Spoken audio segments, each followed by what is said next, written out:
To kada gaji sishabo Prime Minister jong gari Israel Benjamin Netanyahu Ukraine ban jong jisu haga janmit jong gasni fading kekendai terek ku penai besau aljan aku beu na gaji shisha galong da bau sim na gaji tho jong duran gabau lakren ku nei wai da ginung tho bakrau jong gas pa asnem ga ba arpeu wai ubang aslo temat sibun udai nong tho history uduran mentau la tho gon ki bolem ngapule bon naki hakaru la tho ye gaji kai ka history ka balangkot ha ka kot ka balan sispa asla ha ka baula ang ka history ka pun sisya ya kata kas neobok bat kas ngosi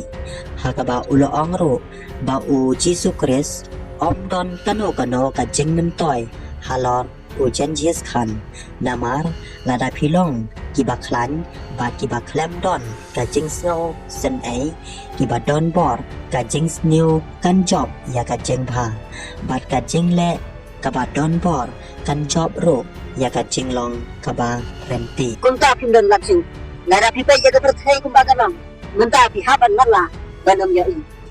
hadin kane ka jengkaran jong o sibon ki Kristan hakaleng ka perthai kila penramjur ya o Benjamin Netanyahu ulakan tairo ba utmo ban kran ben ya o Jisu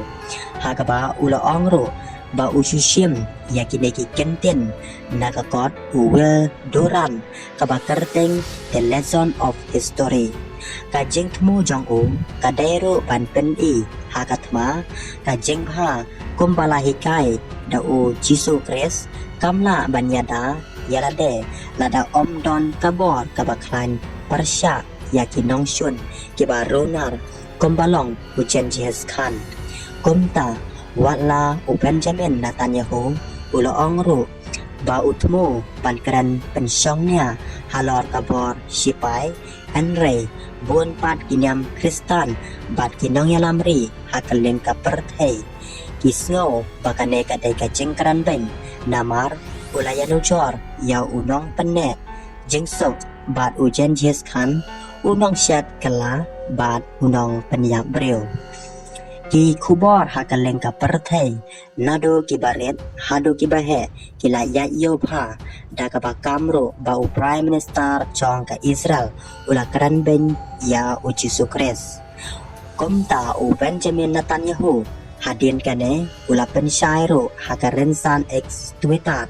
bakane kadai ka fake news bat ula ongro ba u buram ya kanyam Kristan bat ulapan kan mauro baka Israel kadai kawai na kiri kabaai jinyada bha ya ki Kristan komta katpa katma kadang jur bharu hapdeng ka Iran Persya ya ka Israel u foreign minister ka Iran ulayo daw bharu ban ken tho ya ki kenten u Benjamin Netanyahu kibayasan rim kom kibakan no ben ya u Jisu Kris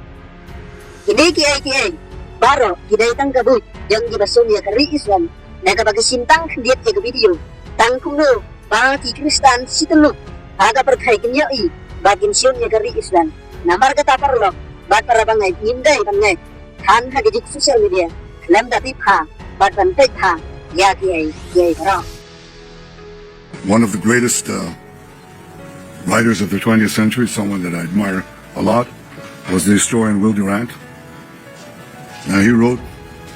many volumes. I read most of them. He also wrote The Lessons of History, very brief, 100-page book, in which he said, well, history proves that, unfortunately and unhappily, Jesus Christ has no advantage over Genghis Khan. Because if you are strong enough, ruthless enough, powerful enough, evil will overcome good. Aggression will overcome moderation. So you have no choice. If you look at the world as it is today, you have to be blind not to see.